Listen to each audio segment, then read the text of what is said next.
There's a... That's weird. There's a fly in here. Justin? Are you in here?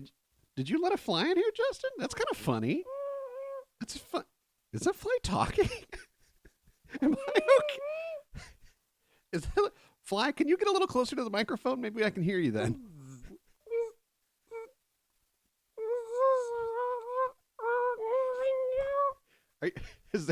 Was this a podcast experiment gone wrong? Oh, God. Nothing New, a Remake podcast. Hello, hi, I am Brundle Justin, and this across the table from me on his telepod is... I'm a Dr. Andrew Linde. I could have been Dr. like Andrew Delambi or something. That's right, because there's like mix the names. Because there's like a little Quebec. You're the Andrew Linde from Quebec. From Quebec. Andrew Linde. Linde. Oh my goodness. Yes, this is an episode of Nothing New, a Remake podcast, and today, this month, it's spooky time. It's Halloween time, and we are of course talking about a very, very, very famous remake and its original film. We are talking about The Fly from 1958. And The Fly from 1986. Wow. Yeah. Now, as usual, as per every episode, Andrew, what was your experience with either film? Well, I almost want to talk a little bit about how I feel like I was pushing for us to do The Fly. Actually, you know what? Yeah, great start. Why don't you explain that? Yeah.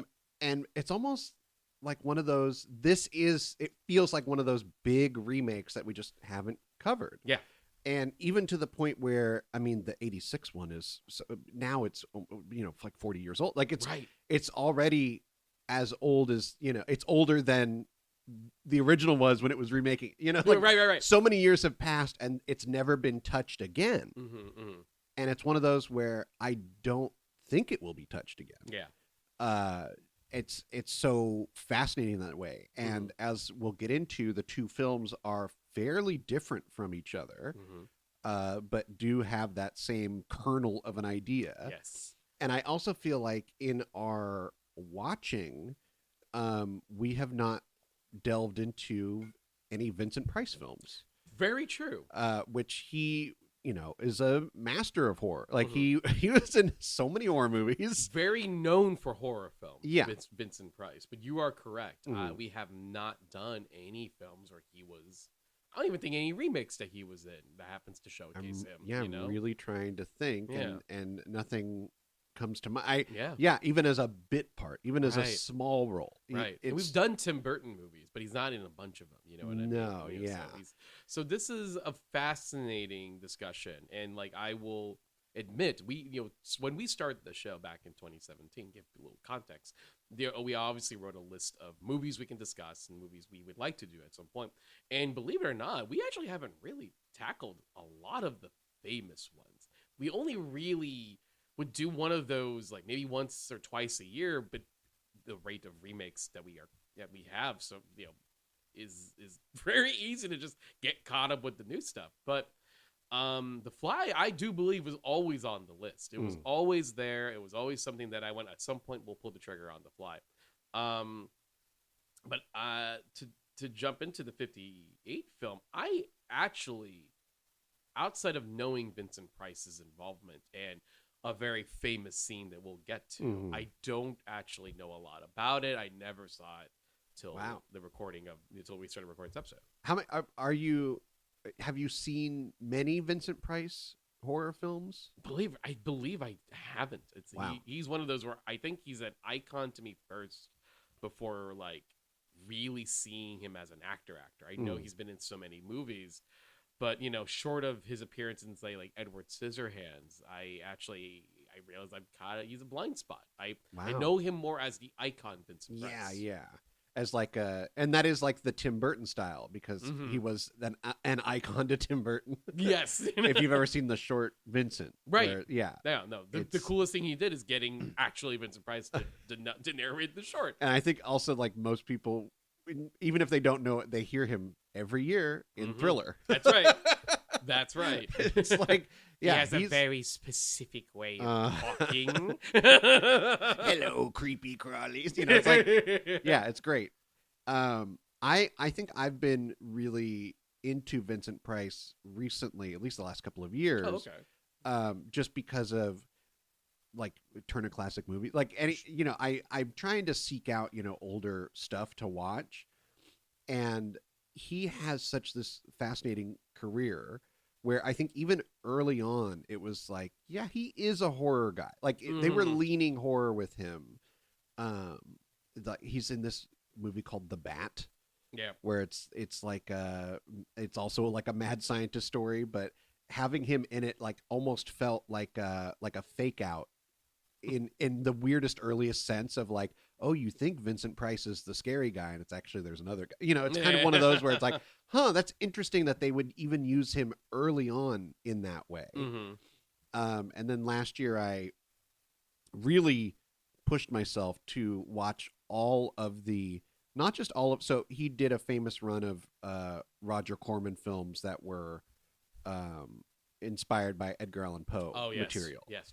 And then kind of because of that, if there was any movie that he was in that could say it was inspired by Edgar Allan Poe, they would do it. They would like retitle a movie just to say, oh yeah, look, it's an Edgar Allan Poe Vincent Price movie. That's true. And I watched all of those, and some are good and some are very bad.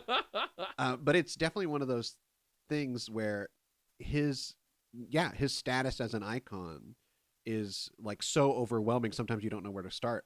I think just watch any, like there's so much to see, but I think I did have a lot of fun with the Edgar Allan Poe Roger Corman cycle or whatever they have a name for it. Yeah. Looking at just his filmography at the moment, just to hang out in the Vincent Price world for a bit. If somebody dares us to do a Patreon take control for the show, if you dare us to do Tower of London 1939, which stars Vincent Price, he is in fact also in the remake Tower of London in 19. Hold on, I just saw it. Tower of London remake 1950 something, where he is a different character, but it is a remake of the same story. And that's funny because I have seen the second one. I did not realize that Corman directed that one. Yes. So I did not look. Let me tell you, I'm finding it's actually really easy to watch Roger Corman movies because they're just on YouTube. It's really one of those things where there is. Look, I'm gonna really promote this. There's a channel called Pizza Flicks. Oh, and they have not just Roger Corman. They have like all kinds of B movies from the 50s and 60s. And it's a lot of fun. They're not all good. I'm not going to say they're all good, but some of them are pretty fun. Where it's like, okay, this is good. This is a good time. The story's like whatever, and then the costumes, the monster is always like they glued together two things and they just wiggled it, and it's like, okay, yeah, that's a monster. Sure. And there always is a monster. It's like, did there have to be a monster? No, but there is one.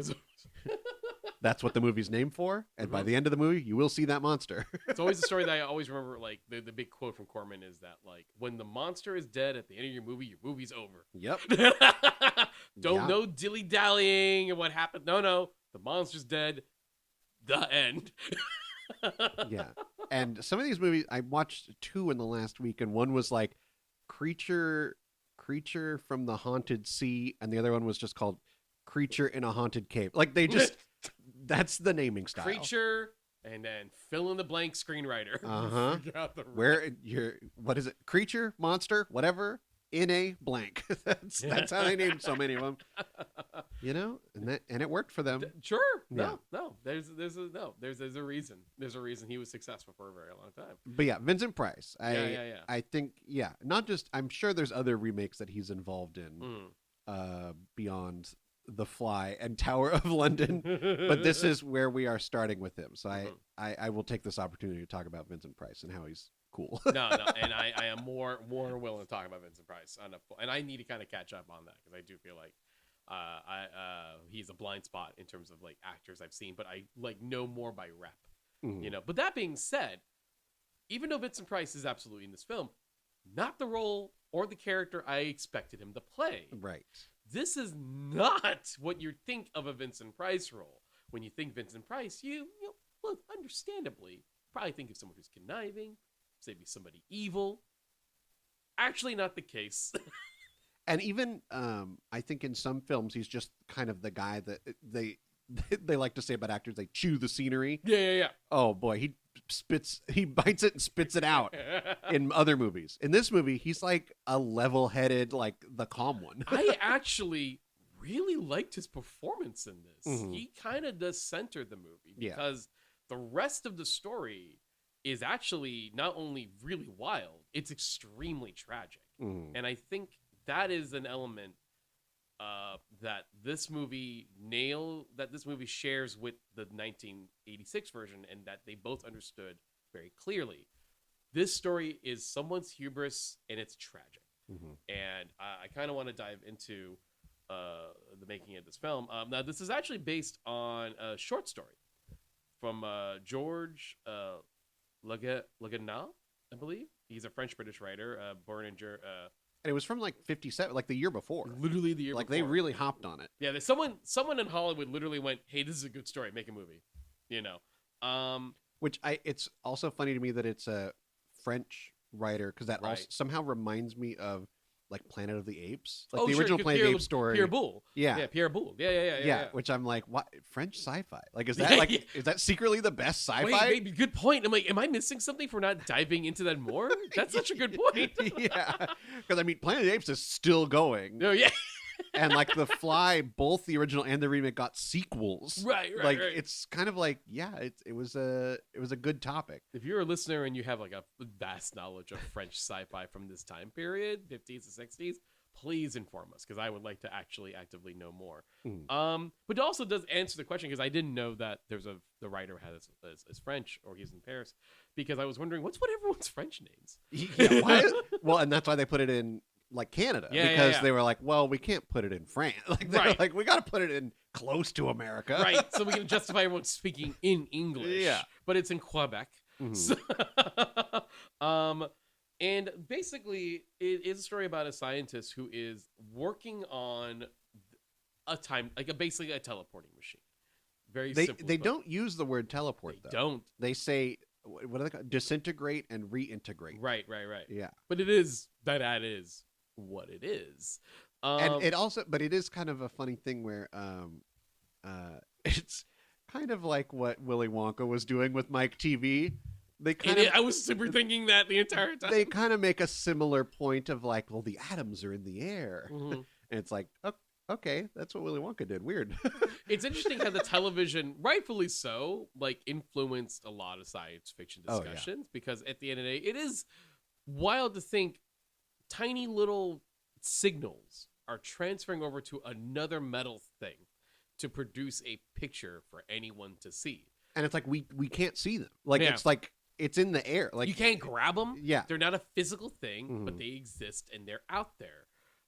So it does make sense for a lot of science fiction stories, or even just people who are aware of it in the time period, to sort of question that and to maybe even wonder the good and the bad of that. Mhm. But that's not how this movie begins. See, this movie begins really freaking intense. with a murder. Murder.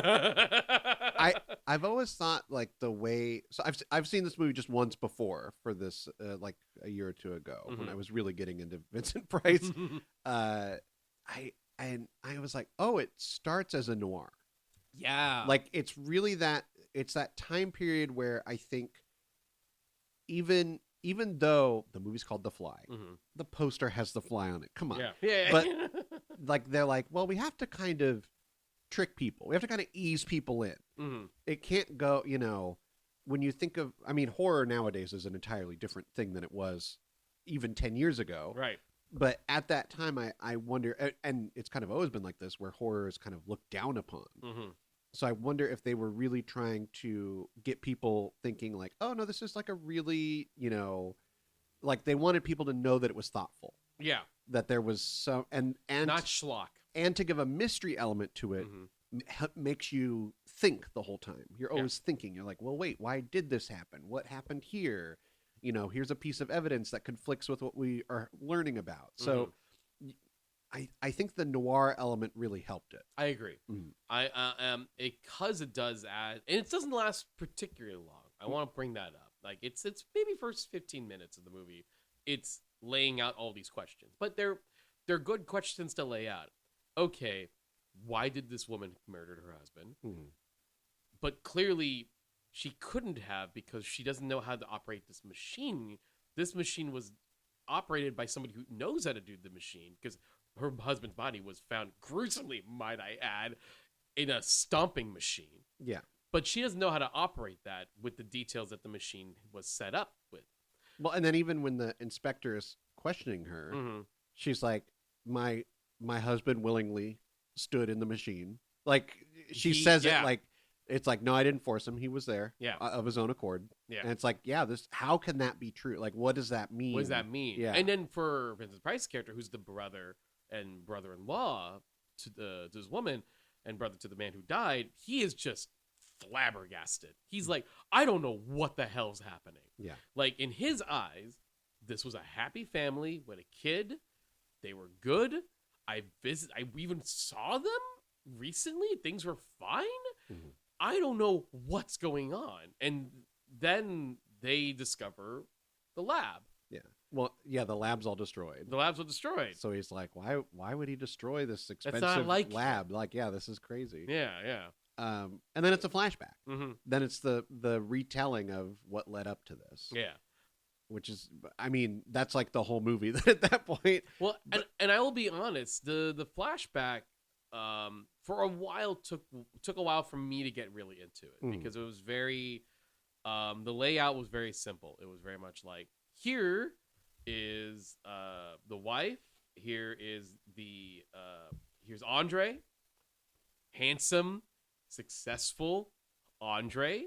He's a good man, he's a good father, he's a good husband. And we just see, for the majority of this time, while when they're not talking about the machine and the science experiments he's working on, he's very showcasing he's a family man type person. It's kind of fine. It's strategic. It's basic. I get the point. There comes a point where I'm like, I get it. But we do see elements of his ego getting bigger as the experiments keep getting more elaborate. He shows his wife the first experiment, or maybe not the first, but the first time we see it. Yeah, it's like a dish. Yeah, a dish that they got on their wedding day. Yeah, and it says "Made in Japan" on the right.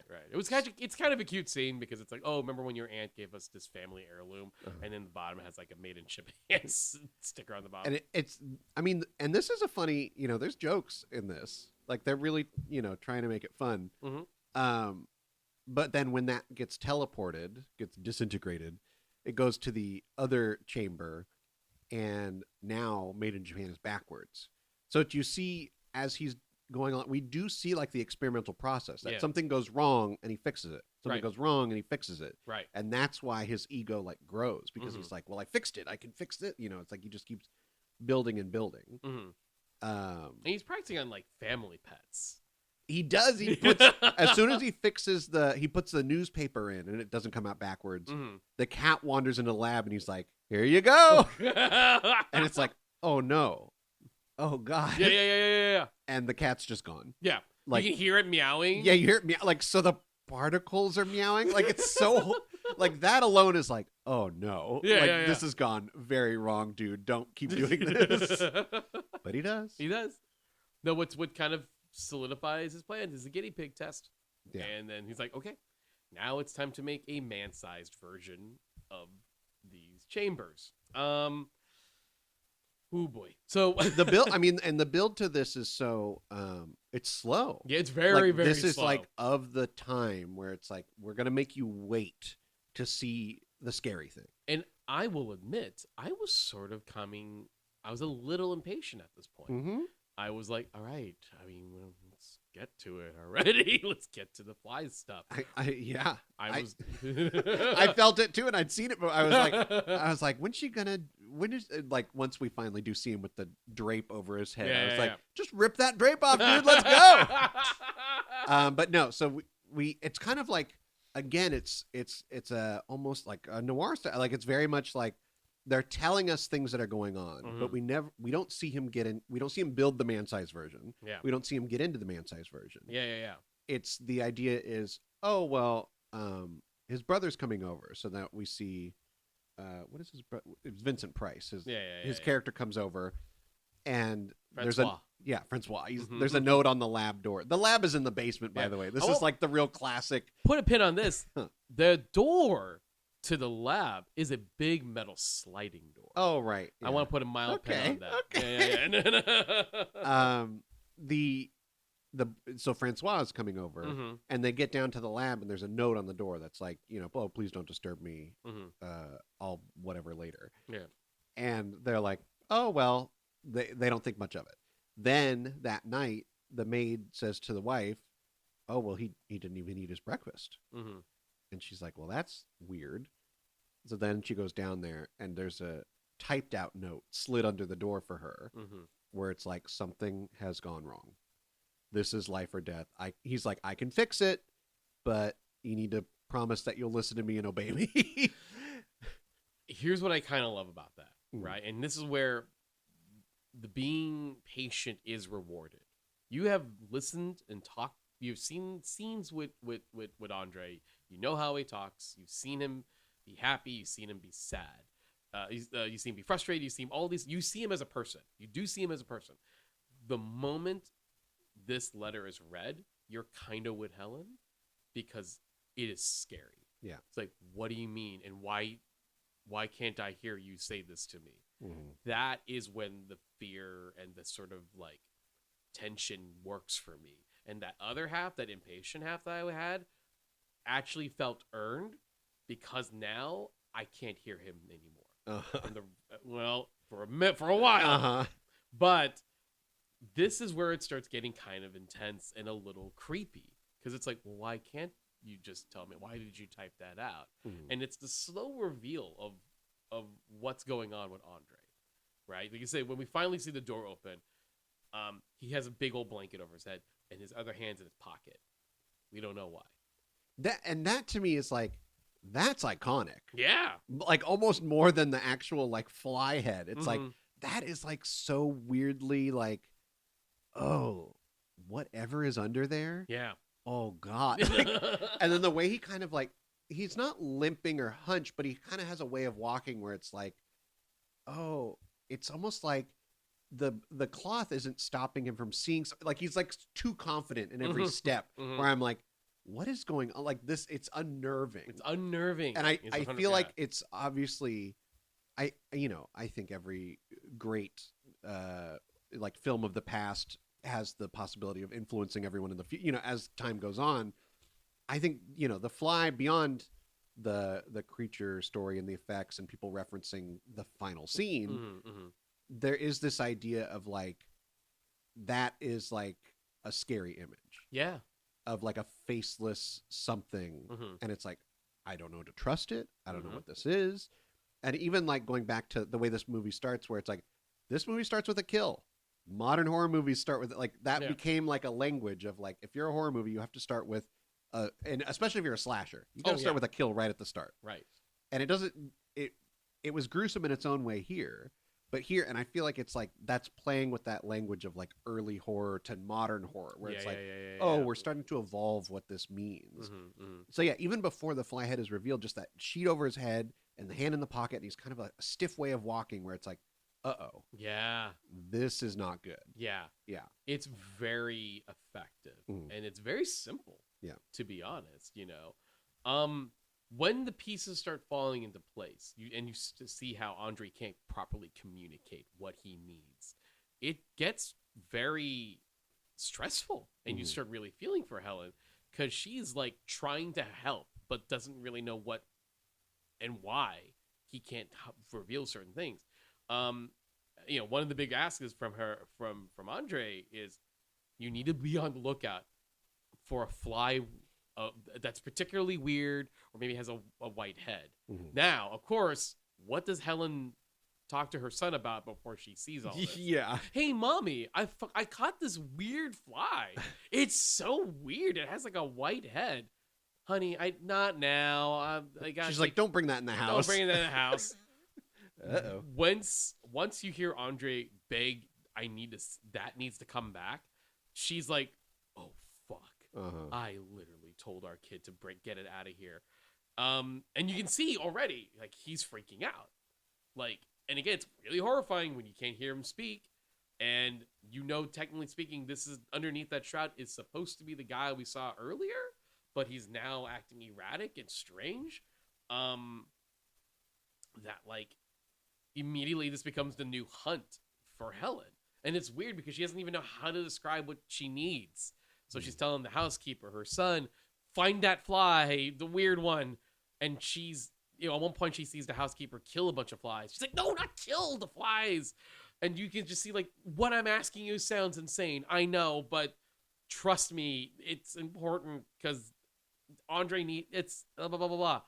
It's a lot. I was trying to discern whether she understood what that meant. I don't think she really does. I don't think she did, but I think she understood that it was so important to her husband. Yeah. That it must just be important. Like she didn't know that the white head on the fly was going to be, his head. Like she didn't know that, but she knew that somehow that it was connected to his experiment. I love this. Even that the detail, the only weird detail about the fly is it's a white head. Yeah. Your brain thinks, oh, it's like a fly with like a white painted head, right? Mm-hmm. So already you don't even know what exactly they're looking for either. You're imagining a fly with a white head. Yeah. They do some great close-up shots of flies. Yeah, which is like, that's impressive for back then. Right. Yeah. I'm assuming plenty of flies were sadly harmed in the making of this film. I mean, there's so many out in the world. And they weren't really caring about like animal cruelty even to insects back then. Yeah. But yeah, that's a great setup because you generally don't expect what you find out what the actual fly looks like till the end of the film. Yeah. But yeah, honestly, it's pretty straightforward with this part, but it really works, I think.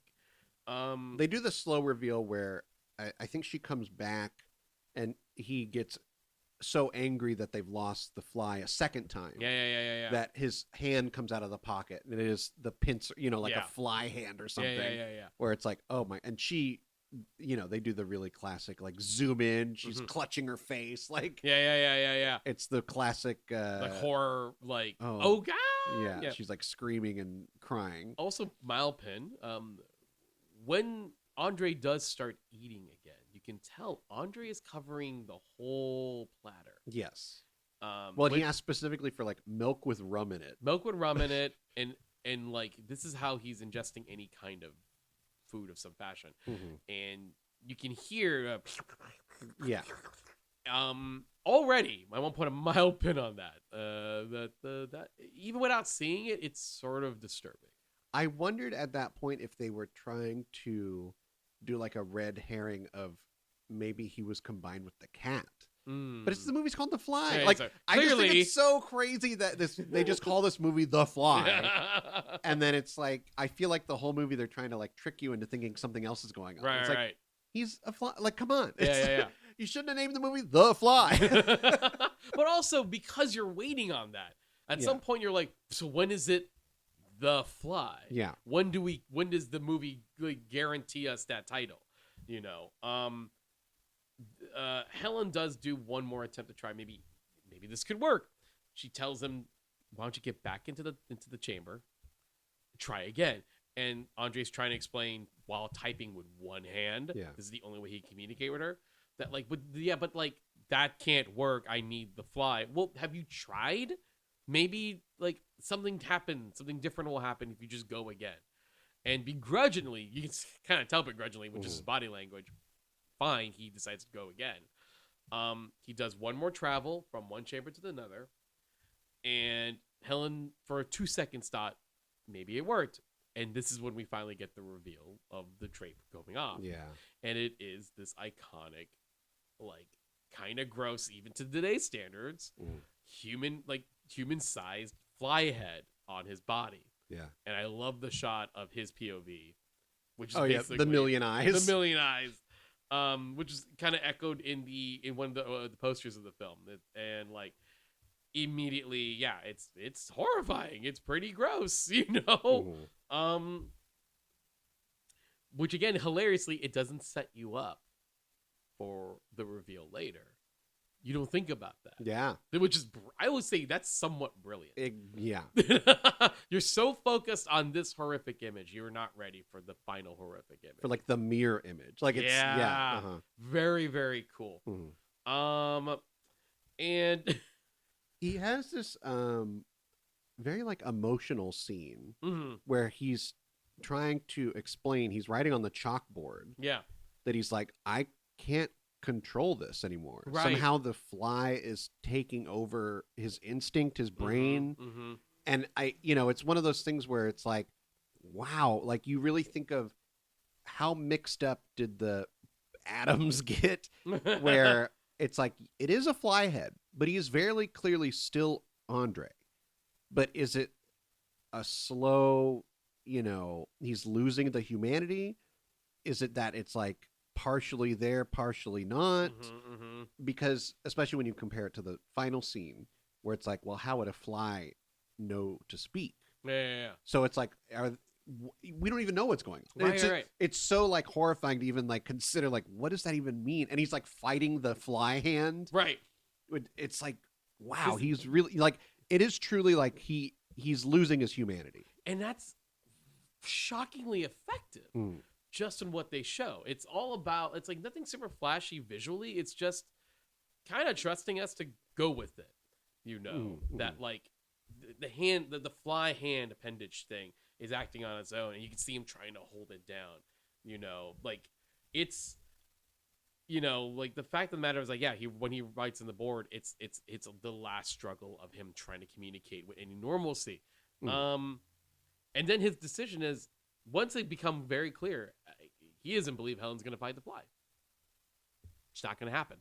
So he decides, it is my responsibility to destroy the machine, destroy the equipment, and then his final decision and when he decides to do it himself. But he does destroy everything. He does destroy all the lab work and leads Helen to the factory. And you can see what's left of Andre. He sets up the machine to make sure it stomps twice. Again, it's that he thinks he can do it in one, but then she. Oh, that's right. You're right. She has to do it a second time. Yeah, that's right. And it's really sad. He is begging his wife, put a pin on that, to kill him. Yeah, he's puts himself in the machine. Literally tells her, motions her, do it, just do it, and she's. At one point, I think it looks like she's trying to maybe get him out. It is very... I think if they didn't have that opening scene, there would be a lot of tension at that moment of like, she will die too. Right. Because she really is last second gets out of that thing before it's too late. Because you know what the last second does happen? The fly drags her in. Yeah. Because what Andre was worried about, that fly in a moment was taking over and looks like was dragging Helen in. And Helen was like, what the fuck? Oh my God. And she gets out. Then finally finalizes death. Yeah. Even to the fact that like she has, and I kind of really love how gruesome this detail is, but I kind of love it. After the first smash, she puts the rest of his body. Yeah. Just to make sure to get that arm in there too. Yeah. She gets the arm in there, presses it again. Yeah. That is like a fucked up detail. Especially for 1958, but I kind of love it. Yeah. Because it just shows like this is what she had to push to do this, to make sure that there's no evidence left of this horrific experiment, of what happened to her husband. So we kind of flash to the present, and everyone's like, okay. Yeah, like the inspector has now listened to this entire story, and he's like, well, clearly you've lost your mind. Yeah. Anyway. He's like, Francois, I'll be back with the boys. We'll take her away. Maybe don't let the sun see. Yeah. I'll see you in a little bit. Right. Yeah. And Francois is sitting there going, what the hell? Yeah. And side note, they established kind of early on that Francois actually has romantic feelings for Helen. Yeah. But he points out, like, she never looks at me like that. And she only saw my brother. So I love her, but I get it. Again, funny. You'd think that's set up for Vincent to be a conniving backstabber. Yeah. But it's not. That's why I kind of like the character and his performance in it. Is that like, no, he he understands his place in the world. It's a little unfortunate, but he loves these people, so he'll do what's right for them. Even if like he has stronger feelings for Helen, he was like, you know what? But she doesn't see that in me. That's fine. You know. And I think that is kind of playing into this idea where once he hears that story, he's like, well, it's not impossible. Yeah, he wants it to kind of be. Yeah, he's like she wouldn't do this under any other circumstance. Like, right. He's like, my brother was very smart. He's like, I think he could have done this. I don't know. It's like, look, I've seen him do wild stuff. This is very possible. And the inspector's like, really? Well, yeah, I know, but because in his head, right? Why would Helen murder my brother? Doesn't make sense. Yeah. And why like this? Like, it's such a specific way. Yeah. And if she's coming up with this story, doesn't seem like her either. Like, doesn't seem like her to lie in such an elaborate fashion. Well, and I think even it's the idea of like, well, yeah, they were looking for a fly. That was kind of weird. Yeah. Like it had been, this did happen, and everyone was like, yeah, she was kind of going crazy for a fly for a few days, and then she killed her husband. Huh. Yeah. So, as like Francois now just figuring out what's gonna happen? I guess I have to take care of my nephew, and it's also I like that they establish him and his nephew have a good relationship. Like, he's like the nephew loves him and shit. So it does give you some comfort to know that Francois will at least be a good home for the kid if something happens to both parents, right? Yeah. And as he's coming out and he's like waiting on the inspector does come in, they're sort of ready to drag Helen off to wherever they're going to take her. And, Francois is like grabbing his son, the son. And he's just like, hey, why don't we go? You shouldn't see this. And he's like, oh, mom's not well, right? He's like, yes, I'm sorry. Your mom's not well. That's okay, Uncle Francois. Oh, hey, Uncle Francois, by the way, I saw that weird fly again. Oh, that's great. What? Now, before that scene does happen, you see Francois sitting on a bench outside, and he's just sort of contemplating what the hell happened to my life. Look, but you hear, help me! You hear like a little weird noise, Help me! But he's not hearing it. It's one of those things where it's like, dude, that's so loud. How can you not hear that? Well, and also he knows that this fly is possibly the only piece of evidence that will get the inspector to believe this whole story. Right. For whatever it is about this white-headed fly, it's the key piece of evidence. Right. Yeah. But now when his nephew's saying, "Oh, hey, I saw that weird fly outside." Oh, okay. What? Where? Yeah, he like grabs the inspector. He's like, "You have to come with me." He's like, "I know it's insane. Just freaking follow me." Yeah. So they go to the same bench. The biggest spider I've ever seen. The biggest. FYI, hold on a minute. There's so many questions in this moment. It still works. Yeah. But I will say, first off, I have never. Why aren't you all freaking out about the size of that spider? It's not quite a tarantula, but it's basically a tarantula in a hanging web. Right. When you see a spider in a hanging web, it's like the size of like a dime or a quarter. It can't get that big. Yeah. That is like the size of like a baby hand. It's like huge. Insanely huge. It's insanely huge. And it's fat. Where's the science in that, huh? Yeah. How is he hanging onto that web? That's crazy.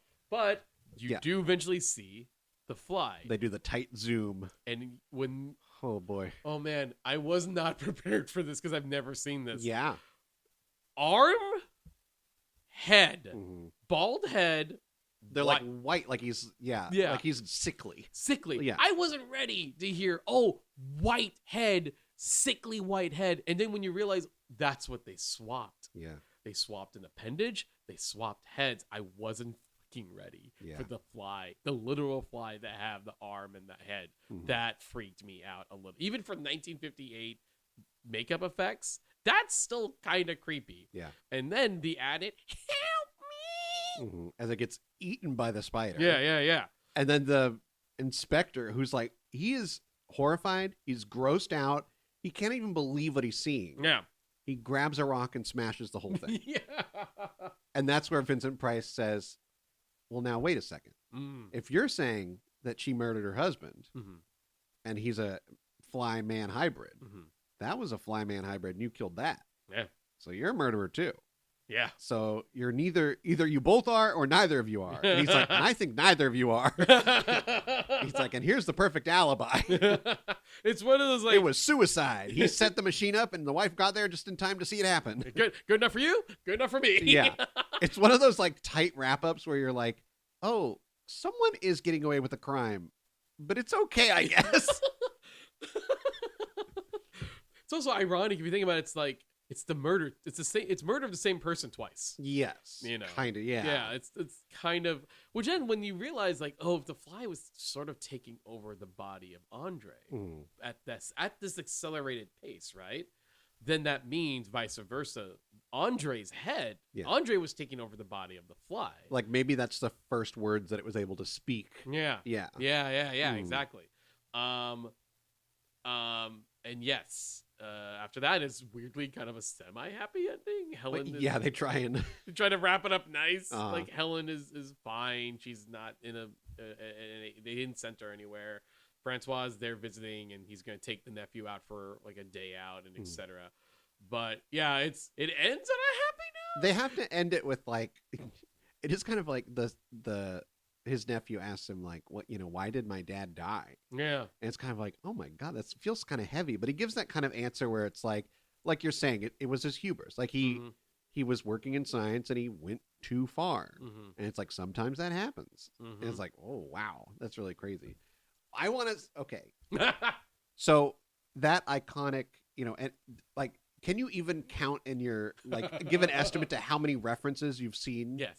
To it, like it's like 100. It's like it's everywhere. It's one of those references that like it's more famous than the movie. Yeah. Even though you're right, when people think of The Fly nowadays, most likely they'll think of the Goldblum, Cronenberg film. Yeah.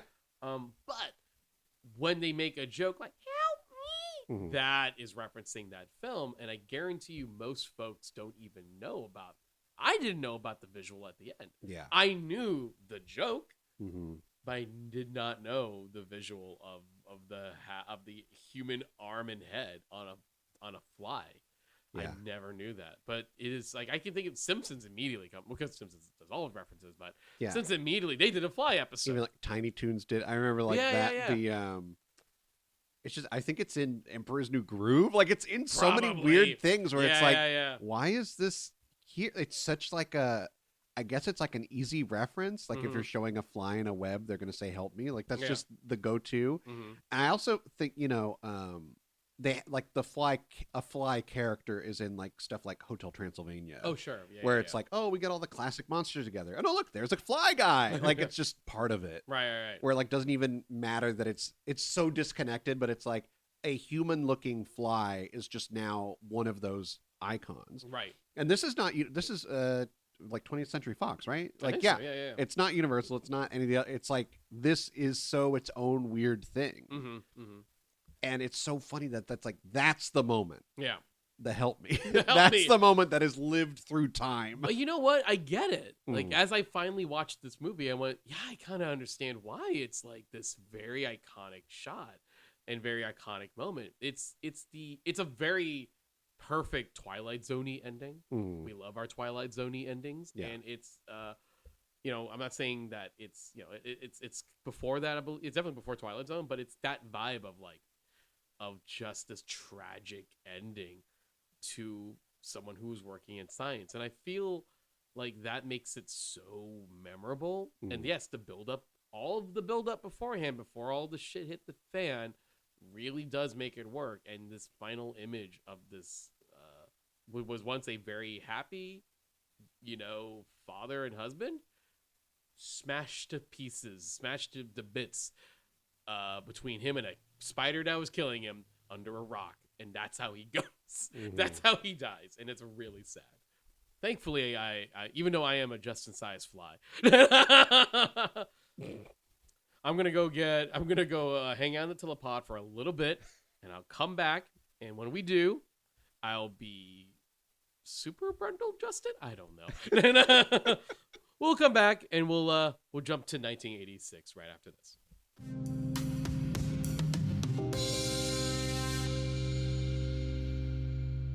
To all who come to this happy podcast, welcome. Animusings are your musings. Here age relives fond memories of the past. And here youth may savor the challenge and promise of the future. Hi, I'm David. And I'm Kayla. And if it wasn't readily apparent from that, we're huge nerds about Disney. That's why we're doing the Animusings podcast. Once a month, we'll sit down and talk about a film in detail from the Walt Disney Animation Studios filmography, covering them in chronological order, from Snow White to Moana and beyond. To Moana and beyond! Sweetie, we're not doing Pixar yet. We'll do that after. And that's gonna be a long time coming. Anyway, if that sounds up your alley, come join Kayla and I, and maybe a guest or two, as we explore the Disney animated canon, film by film. With the hope that it'll be a source of joy and inspiration to all the world. Ooh, nicely said. Don't thank me, thank Walt.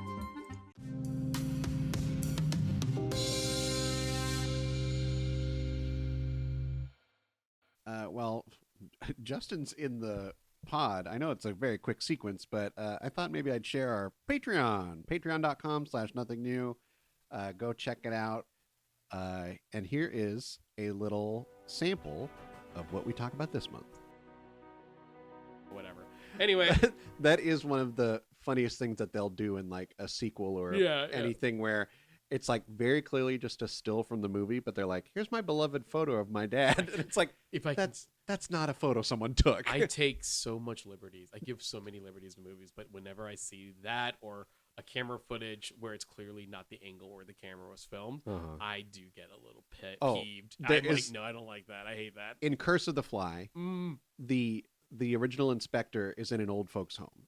I think he's supposed to be blind. He's wearing like big dark glasses, laying in bed. And they're like, they're asking about it because they're like, well, this house is there, and it's the DeLong family, and that's who you worked with before. Yeah. And he's like, oh yes, let me get my files.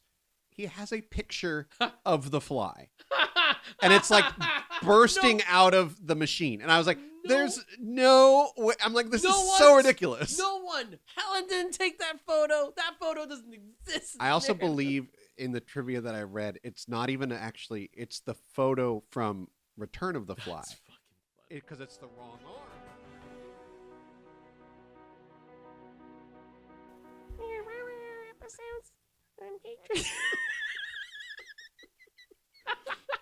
Sorry, I couldn't even do that. You're doing better than I could have with that tiny voice.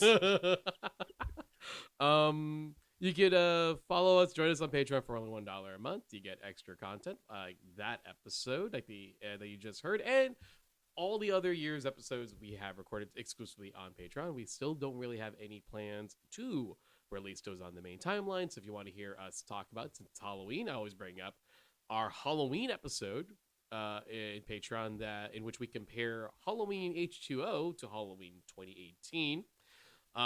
That's a fun examination of the two returns of Jamie Lee Curtis, but you can only listen to that on our Patreon. As well as the ability, as I kind of mentioned earlier, if you want to throw us $25 for 1 month, you can control the show. You can tell us what film to cover, what original film and what remake to cover, and we will do as you want. We've got many great episodes from that. I think do we have another one coming up, or set up? We did one recently though, did. Yeah, it was the oh my god, the gentle, not the gentle, what do they call them? The Lady Killers. The Lady Killers. I was like, the Gentlemen? What are they called? Literally, we literally did the Lady Killers. That was our episode we did. That was Patreon exclusive. That was Patreon paid for. So that was a choice of one of our patrons. I, as much as I think none of us liked the film, it was quite a good choice. Yeah, because we had also covered earlier this year True Grit from the Coen Brothers. So to do both of their remakes in 1 year, I think that's a fascinating thing to look at. Yeah, and we wouldn't have come to that. We would have done that in our own personal conclusion if it wasn't for the Patreon. So thank you very much. All right, here we are. We're now 1986, and we are going to talk about David Cronenberg's remake of The Fly. I have to ask you, Justin. Yes. I think as a general rule, overall, do you like David Cronenberg's films? I am someone who's always fascinated to watch a Cronenberg film, even if I'm not the biggest fan of every movie he's made. But I'm always ready to try a new one out. Because I think he's a fascinating director. But I will say, very personally, that The Fly, his Fly, I'll just go ahead and get this out of the way, is one of my favorite horror movies of all time. Wow. Yeah, straight up. I'm really shocked. I because for me, I like some of his stuff, Mm-hmm. but I do think maybe it was the time that I grew up in, like what he had made. By the time I was caring about films, it was like Cronenberg was known as like the gross guy. Sure. Yeah. And I was not really into that when I was like first thinking about what do I like in film. Like I was not like, ooh, I want to see something really gross. Like I was a late comer to horror movies in general, where I'm like, I didn't really care for that. I don't want that gross out. And it seemed like gross for its own sake of being gross. And it was like all of his ideas are gross forward, you know, like yeah. even not wrong. I won't point that out. Yeah. And as much as like even as I can enjoy something like Crimes of the Future, did you watch that? Not yet. Yeah, it definitely is just fully his sensibility of like, here's something really weird and gross, and it's like, yeah, I don't think anyone else could have made the movie in this way.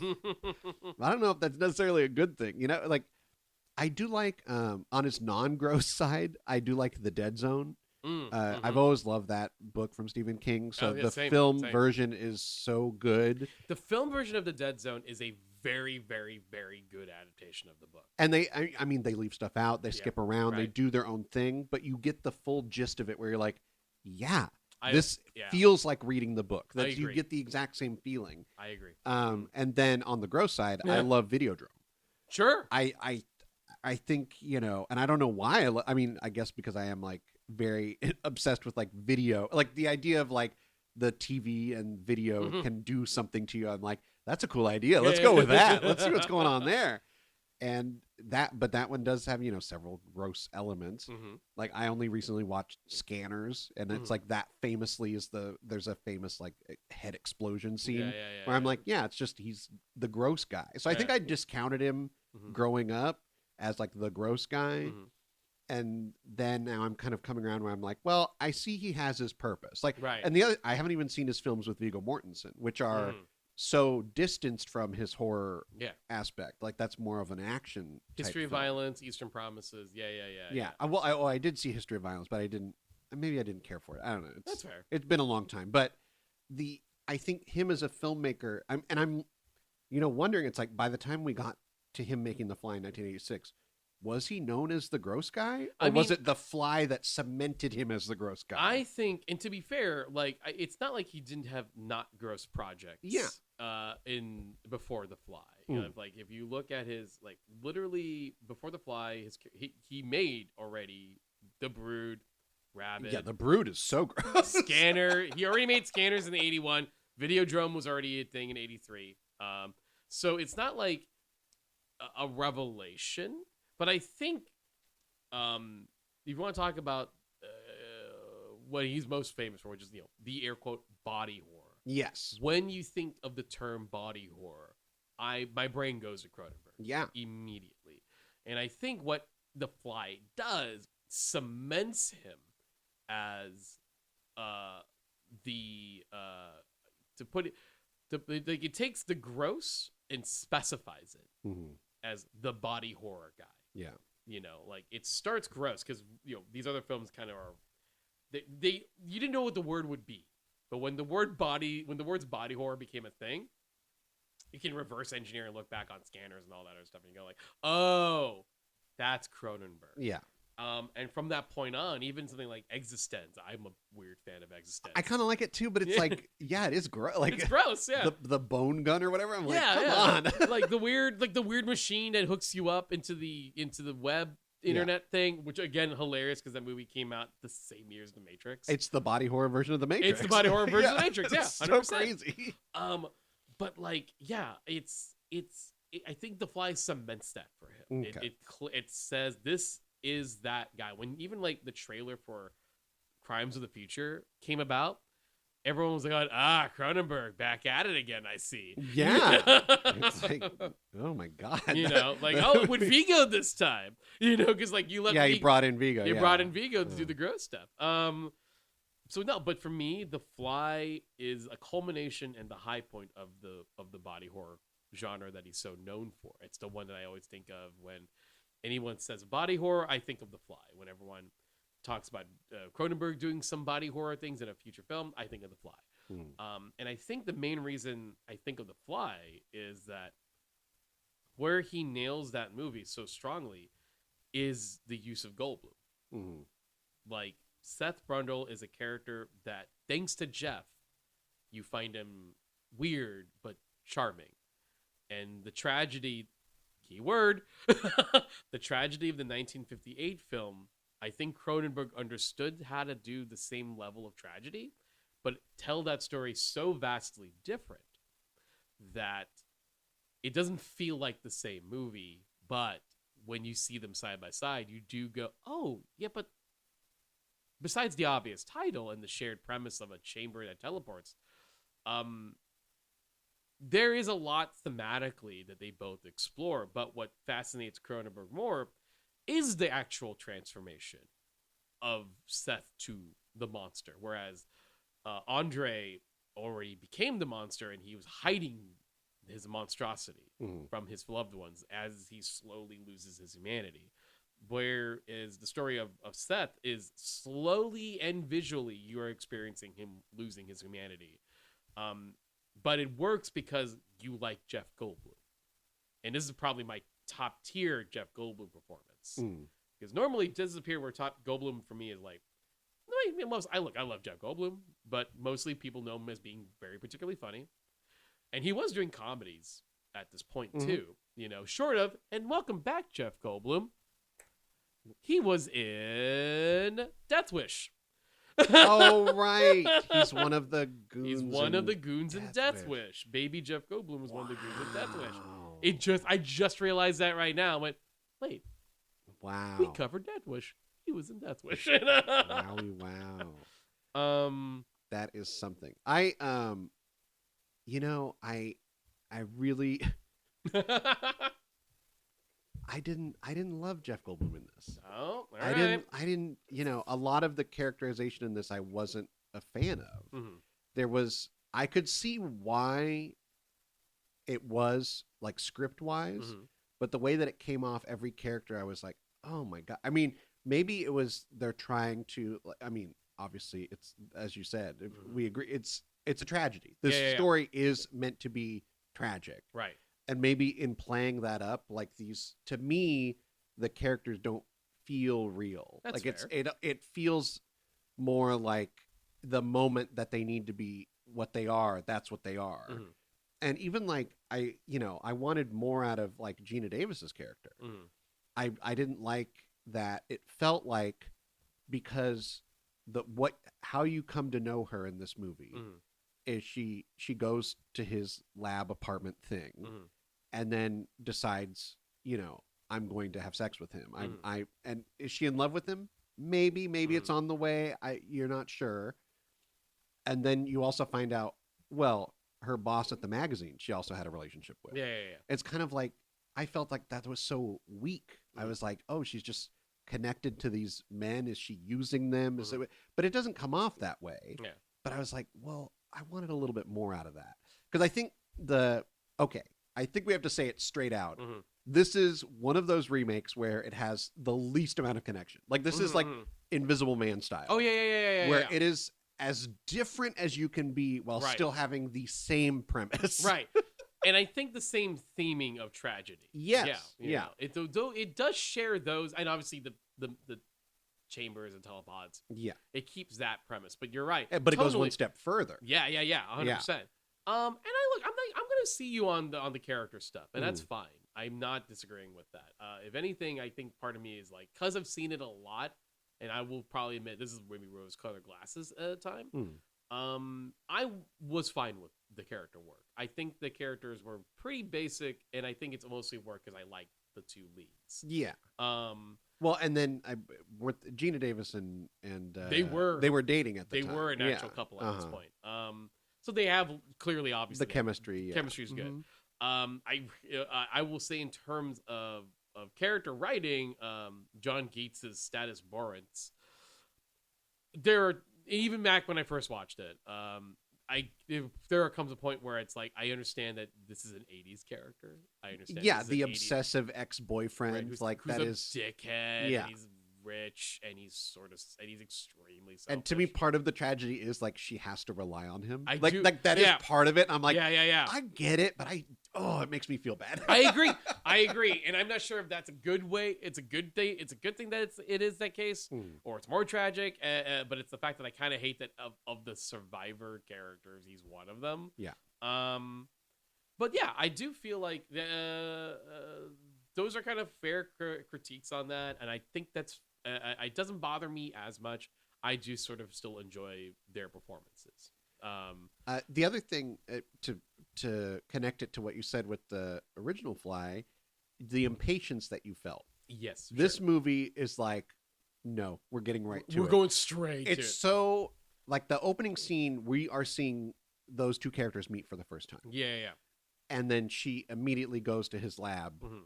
and finds out what he's doing. Right. And he hasn't done anything that amazing yet. I mean, he does one teleportation for her, Mhm. which is like, okay, that is cool. Yeah. But let's see what else you can do. Right. So it's one of those things where it's like we're gonna get right to it, even though these characters don't know each other at all. Like, Yeah. And I kind of think losing that connection, the fact that, I mean, they're not a couple like until the actual movie starts going. Yeah. So you lose that kind of like feeling of like when Oh, sure. in the original where it's like a husband and wife. Yeah, It's yeah, like they support each other, love each other. Something goes wrong, she will go mad until it is fixed. This is definitely 80s movie turbocharger romance pacing, like this is not exactly the same, but it reminds me closest to genre. It's definitely a genre film storytelling approach where it's like two characters meet one night, have an attraction, fall in love really quickly. Night two, they have sex. Yeah. I.e. Terminator. Yeah. And it's, I will say definitely I wouldn't write like that now. But as an 80s film, I sort of go, all right, that's the style. I'm not in love with it, but it is what it is. I think even like if you wrote like that now, it would even be like, well, they have sex, but they're not in love. Sure. Like it's that's more of the modern idea. Yeah. But at that time, it was like, well, obviously they have a connection. Like there's something like that. That's I think that's also what you're speaking to. The same thing with Terminator, right? Where it's like by going through something together, you have more of a connection, right? But yeah, and then I think the other thing that really blows my mind about this, this is like they don't want to reference the original at all. Right. There's even a point where what was the name? The company that he's working for is called like Zortan or something. Yeah. And I was like, they could have called that Delambre Industries. That could have just been the only reference, and they chose not to. Like they actively were choosing not to reference the original at all. And I'm actually okay with that. I think that's fine. Like, I think it's fine, but it just feels so weird to me. Again, from this like, we're used to movies nowadays. Oh, sure. Where they are dropping Easter eggs. Yeah. Throughout the entire movie, and people are going like, "Oh, they said the thing." Like, I'm not even talking just about Marvel movies. Oh, like sure. Remakes in general, or like even like video game movies, where they drop a reference to some deep lore in a game that one person play, and it's like, right. Oh yeah, it's like what? Who was that reference for? I don't know, but it was for somebody. Well, just throw it in there. That's why I want to unpin very briefly the metal sliding door. Okay. So that is, if I can kind of get anything that Cronenberg dictate, he understood like the drama of having, and it sounds over the top, but hear me out. That metal door really was a big portion of Helen's conversation with Andre for a good chunk of the story. Yeah. She could only talk to him through these notes that he would write and leave under the table or slid on the door or stick on the door before she comes back. So the fact that there is this metal door again that divides Ronnie and Seth, I think does show that is a weird homage to the original film. That like this door leads into a sciences room, but also is this big blockade between the scientist who's going through his shit and the woman who loves him. Also very clear teleport. The word teleport is Yeah. absolutely the word here. The other thing that I thought was so interesting is that he doesn't. He's a scientist, Mhm. but when she asked, "How did you build this?" he's like, "Well, actually, I got other people to build it for me." Mhm. He understood the parts of it, Right. but couldn't make those himself. Right. So he had other people create the parts, and he put them together. Sure. So I think that almost works a little better in playing with like he doesn't know what he's even doing. Here. Right. He has Like the when something ideas. goes wrong, Yeah. he has to really work hard to figure out how to fix it, or Mhm. even what went wrong. Right. Yeah. No, I think that's interesting too, and that kind of adds to that, right? Mhm. We're talking about the '80s, right? '80s is full of people, like throwing money around and wanting to get rich fast or quick. And there's a lot of hubris of America '80s, and I think that's kind of another reason why the story sort of works in the same time period. Mhm. Is that like, men with hubris never really learned their lesson.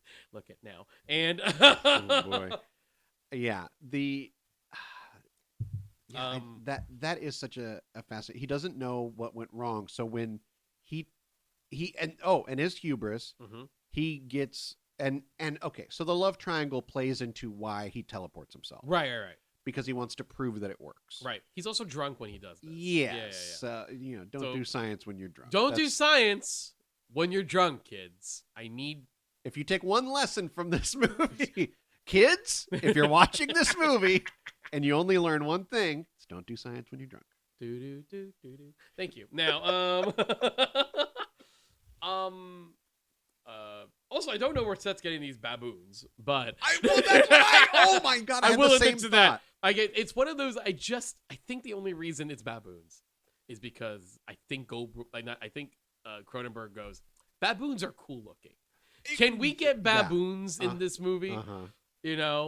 That's it. That's the only reason. I think that's a super aesthetic choice is to get Truly, baboons. although it does have a. I don't know if it's exactly funny. It's actually kind of a tender moment when he apologizes to the one baboon. He's like, "I'm sorry, I killed your brother." Yeah. I was like, "Holy shit, that's kind of funny, but also kind of like sweet." Right. Well, that's why I like Jeff in the film. Yeah. Like, I think that's a good use of Goldblum. That is an early moment. Oh, yes, they took that out. But also of disgusting. Like I Mhm. think Cronenberg just like throwing in like a disgusting thing is Yeah. that they teleport the baboon Mhm. and it dies in a horrific way, and Right. they show us like it's obviously an animatronic, whatever, Mhm. but it is meant to be the baboon, but he says it's inside out. Yeah. Yeah, and it's like God. Yeah. They follow the same kind of flow where he's keeps experimenting. He puts something in the machine and sees what it does, Mhm. and he does it with a piece of steak. Yeah. And he actually has Gina Davis eat it, which I'm like, that also seems dangerous, but Right. okay, Right. sure, we're just doing some fast and loose science over here. But she says it tastes synthetic, Mhm. and that's when he realizes that he says it in such a. Again, this is like, I feel like they really were going for like a very erotic nature of this movie, Sure. where he's like, I have to teach it about the flesh. I'm like, okay, you're gonna have sex with your computer? What's going on here? Well, in early drafts. I would believe it fully. But unlike the 58 film, we do see the teleporting of him and the fly. Yes, It's a good, and I think this is again much like the original movie. Once this shit starts hitting the fan, it's at a rate of just horror and pace that I really, really enjoy. And the moment you see the fly, very kind of quietly in there, it's upsetting the baboon first. It's like Yeah, flying yeah, around the baboon. yeah, and yeah, I was like, oh god, here it comes. of the And baboon. from that moment, I was so stressed out. I was like, oh no. Also, but it is again like the transformation is very I wouldn't say subtle, but it's slow, and it's interesting to me that I live in a world of superhero. I'm a big superhero fan, and I live in a world where there's so many superhero comics and movies that him discovering he's a little bit more than human, like doing the wild, the athletic stuff, the push-ups, the jumping around. My brain does think like Spider-Man. Yeah. Here's the thing. His transformation is not too dissimilar of Peter getting bit by the spider. Yeah. And unlike, Or like so many. I mean, yeah, there's so many different ones where they go in a machine, they get hit by a ray. well, like, and to kind of talk Marvel for 2 seconds, like Marvel comics were around the science fiction era of the Fly of the 60s. So like, you know, those origins made sense for Stan Lee and Jack Kirby and Steve Ditko and other guys to be like, oh, we live in this weird atomic age. That's where all our superheroes are coming from now. So, you know, Incredible Hulk, it's hit by a gamma ray. That's like getting hit by a ray in a science fiction movie usually leads to death and a monstrous thing, which is the Hulk kind of is, right? Peter Parker is the good event of what happens to the Fly, you know. And even though the Fly doesn't do those traits, that sort of is what happened. Like, there was actually a fun What If comic that came out in the early 90s where they said, what if this is what happens to Spider-Man? And it's essentially Cronenberg's The Fly. he becomes like a spider. Yeah. Yeah. Yeah, big horrific 6-arm monster creature thing. But yeah, he's doing the stuff where it's very like my brain's like Spider-Man. Yeah, you mean like Spider-Man. But also personality changes. Again, an element from the first film where his personality is wouldn't say it's not swapped. This is where it's the big difference. They merged. Yeah. That's the change this time out. Is that it's not that they swapped and the other Fly has a Jeff Goldblum head flying around. Is that the telepod didn't understand this other data, which is the Fly. So it just figured, all right, I guess it's the same thing. Smush. And slowly but surely, Goldblum's character, Seth, slowly becomes Fly-like. He gets his more erratic behavior, which is, again, in tune of the original film, but not doing it word for word, you know. But it is interesting to start seeing, like, his face gets kind of, like, I don't even want to describe it. It's like very bad acne. Yeah, very bad acne. Yeah. Yeah. He's eating a lot of sugar. He's eating a lot of candy. For a while, when he doesn't know that the Fly element is part of it, he actually thinks he's like teleporting purified me. He was which super I'm like, into that. That's, you know, I kind of like that angle. Yeah. Where it's like you don't know what happened, but you think it's good. And that really stressed me out when he was trying to get Gina Davis to go in there. No, exactly. I was like, what? I was like, are they going to fly her up too, or what? Well, no, and that's a good point. Is like because he doesn't know about the Fly, he figures, well, the only thing that came through the telepod is me, and look at me, I'm a superhuman now. You know, like he said, it went through a filter. Yeah, and it just purifies you. You know, this is again where it's like Goldblum does his Goldblum thing. When people do a Jeff Goldblum impression, it's you know, kind of just like very jittery. Very jittery. He seems to understand what he's saying, but does he? Makes him great for scientist characters. That's why. Oh yeah. Doctor Who fans, if you're like me and my friends sometimes have a list of American actors who would be Doctor Who. If they like Doctor Who's made in America, and like on that list is like Gene Wilder. And I'm like, oh, and clearly in the 80s, it would be Jeff Goldblum. Yeah. You know? Yeah, I can see it. If you ever watched his Jeff Goldblum World show on Disney Disney Plus, where he's just like traveling and experiencing life, that's my brain's like, yeah, that's the Doctor.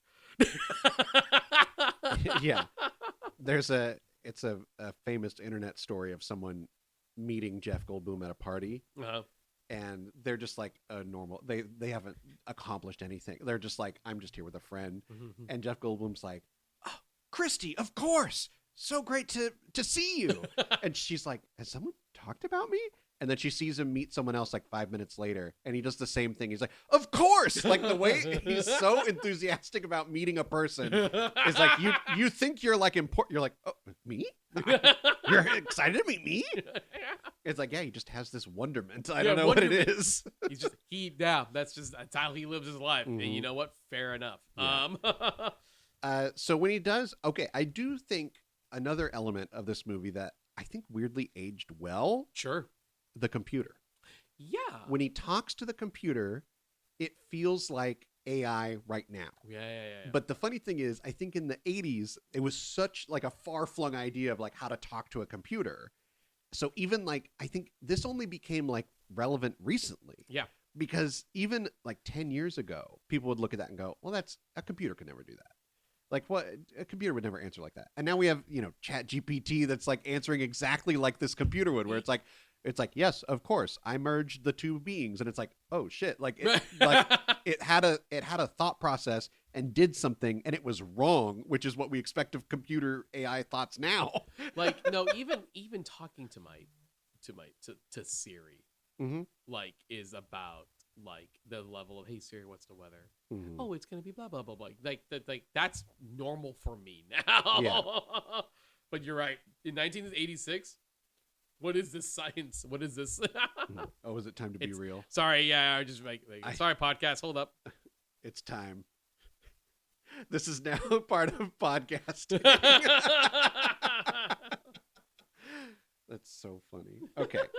As we're talking about technology and how it's advanced, then we're like, oh, our app told us to take a picture. By the way, yeah. Our app said I had to take a picture. But yeah, I liked the computer, and kind of like almost as a character. Like it's because this is very much, I guess even the original Fly didn't have that many characters. No, this really. is like pared down even more. Oh yeah. We basically have three main characters, which is, Brundle, Ronnie, and Stathis. Yeah. And then it's also because of the dramatics that they want in telling the story. That's also a love triangle, right? But also there's like rivalries and anger. Like there's all of this going on just with these three characters. Even when I was started to watch this movie, I'm like, who's this third guy? I was like, I only really knew of this movie as like, well, yeah, he grossly turns into a fly. Like I knew that part. I knew that Gina Davis and Jeff Goldblum were in it, but this third guy I had no idea, and I was like, oh yeah, like you said, he's like a very classic like 80s bully type guy. Yeah. But I did enjoy, once how fast do we want to get to the, because when he's at the end, when he shows up with the gun, I was like, yeah, this is what I'm seeing. Like this is how this is gonna go. This is what this guy would do. Before we jump to the end, I really the other big part of this that I actually really liked, her being pregnant.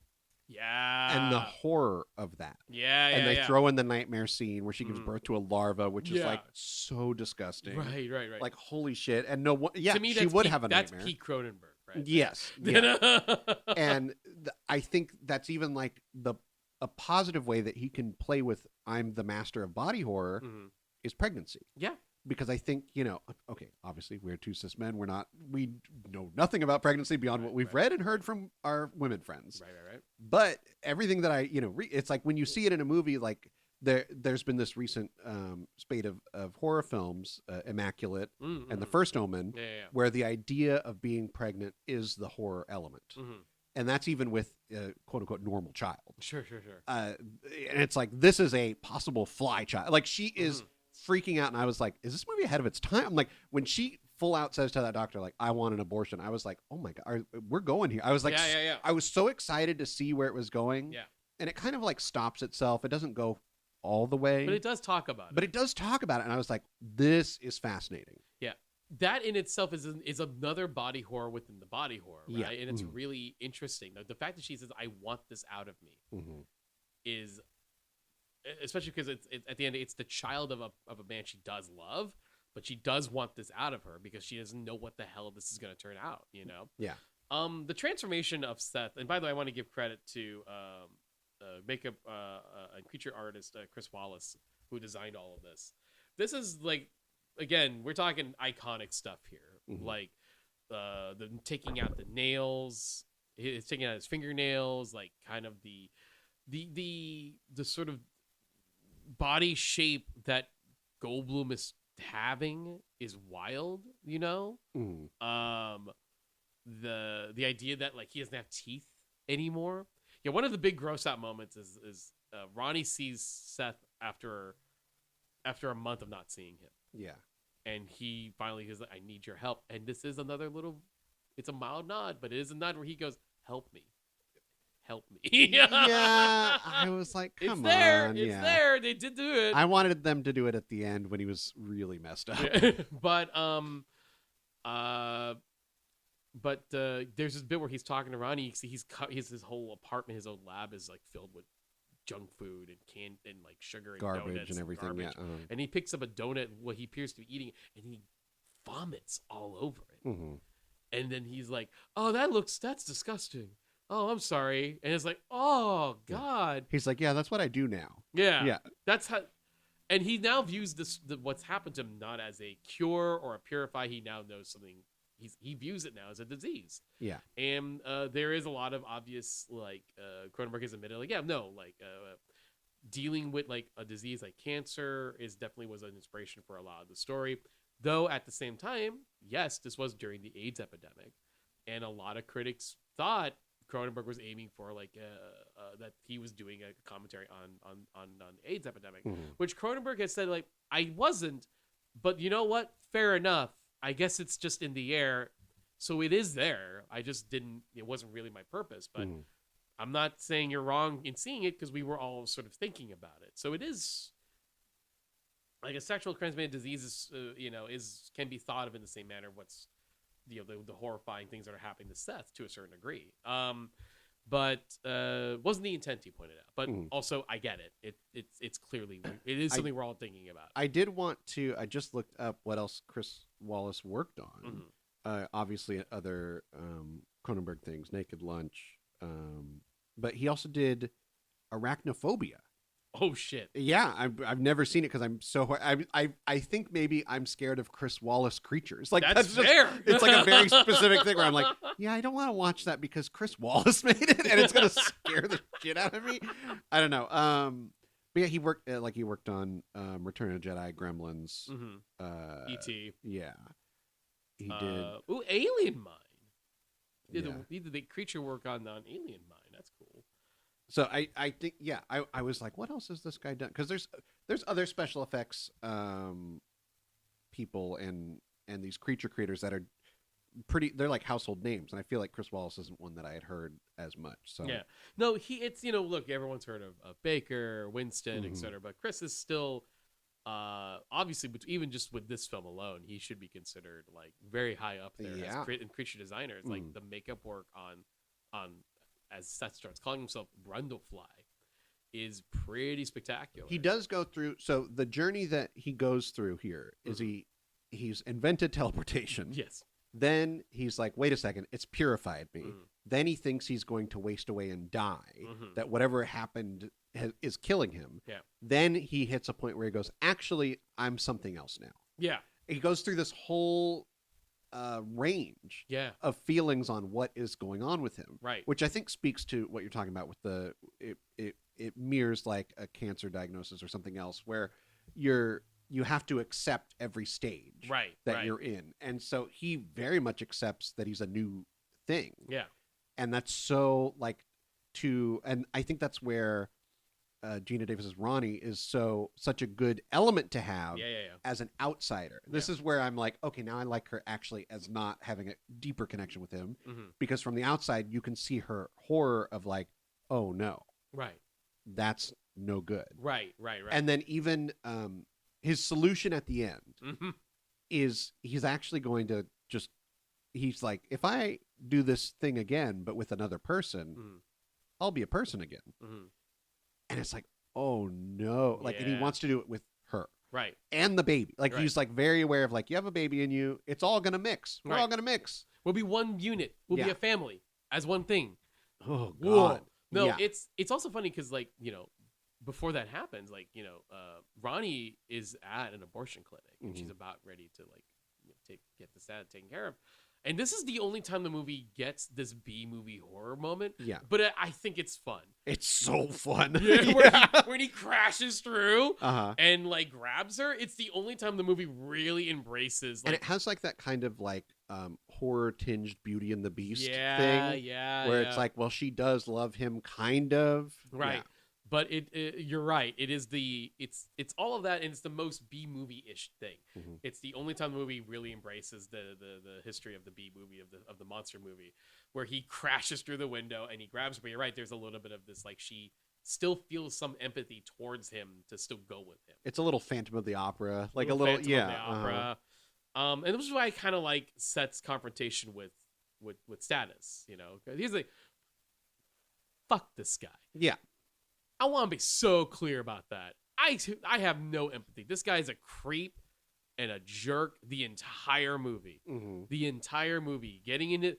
He is like, this is the opposite of a nice guy you would see in a romantic comedy in every fashion. And I don't feel sorry for him one bit that his hand and leg gets melted by Seth. Yeah. That's fine to me. Screw that dude. I hate him. Yeah. He's butting into his business to Ronnie. That's none of his business because him and Ronnie broke up. He still has his key. He's also in a boss position over her, so he's lording over her career. Mm-hmm. All of this is bad. This guy sucks. Yeah. I'm okay with him getting the worst of the situation of having Seth gurgitate acid vomit for him to not have a hand and a leg anymore. This guy blows.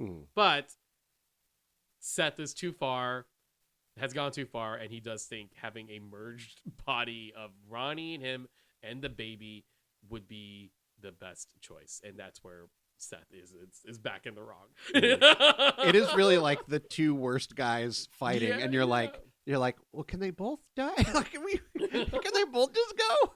Well, then, and this is interesting again, is that like what ends up happening is that Status does enough to break open and help get Ronnie out of her telepod. Mm-hmm. And while Seth tries to get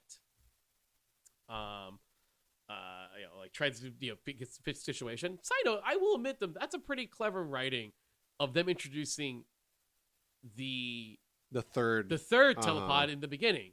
They showed that there's a prototype telepod. So yeah. technically speaking, you already knew that there were 3. Mm-hmm. I kind of give him credit for the writing. I completely forgot about that other one until this moment. I went, right, there's the prototype one. That's why he thinks he can. That's how he came up with the conclusion of doing all. Right. Yeah, you have always had that. Well, and when he puts Ronnie in that pod, it's the final transformation for him. Right. It's like horrific. She goes to stop him and hits his jaw, and it just comes straight off.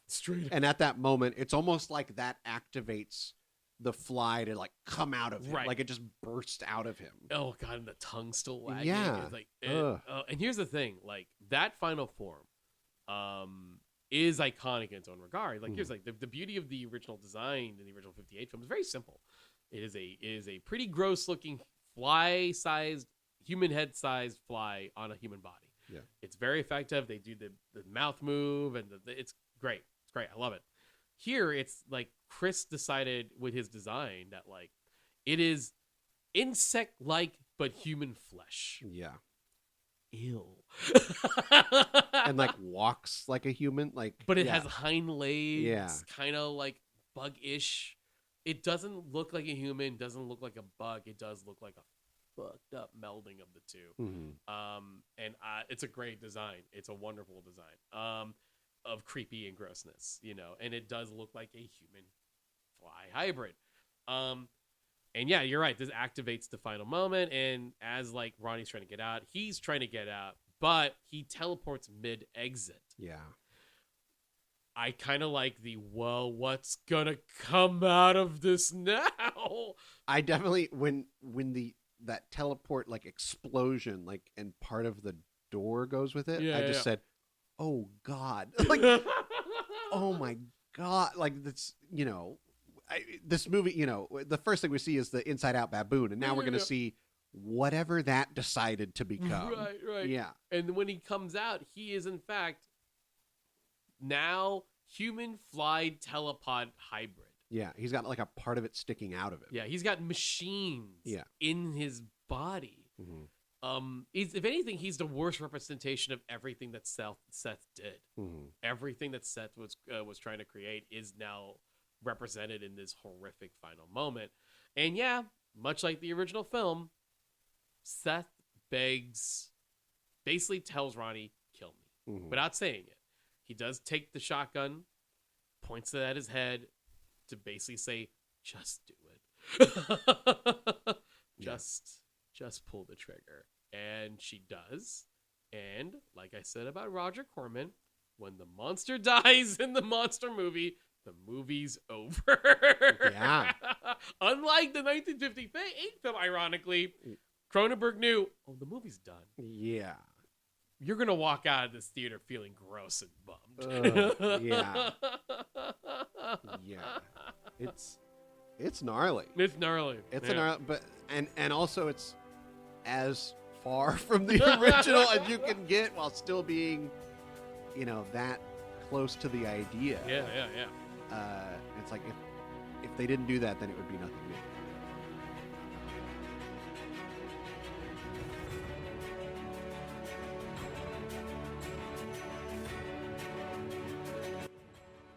Please rate and review Nothing New, a remake podcast on your podcast app.